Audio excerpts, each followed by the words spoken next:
Be successful, you have to understand one thing about wanting to be. If you want to be successful, you have to understand one thing about wanting to become successful. It's hard. It's really, really hard. Go in understanding that. Most people go in with the wrong attitude. I'm going to just go do this. It's easy. No, it's hard. Expect challenges to come, setbacks to come, trials to come, hardship. It's hard. It's hard to be successful.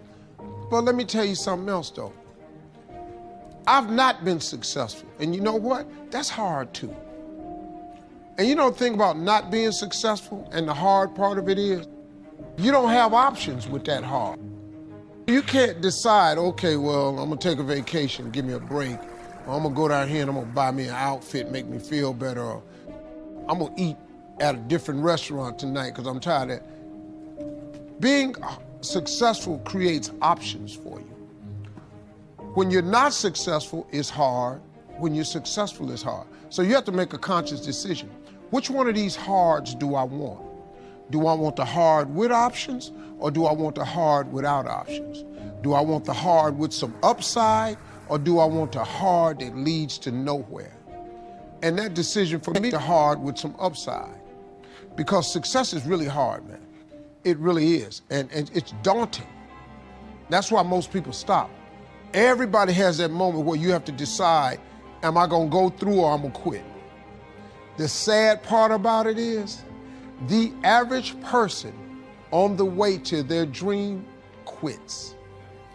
Before God's package arrives. See, here's the deal. Soon as you ask God for something, if you're a person of faith, you his child, God loves you. If your children ask you for something, you try to find a way to make it happen.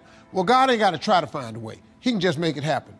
You have no idea how many boxes you have stored up in heaven with your name on it because you lost faith.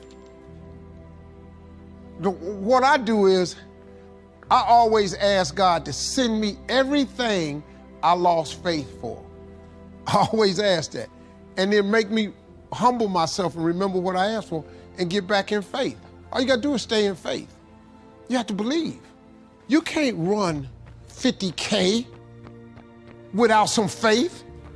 15, 20, 26. It's too many moments you can give up. Got to stay there. You ain't gonna become Mr. Universe. It's not happening, man. You're not getting no TV show.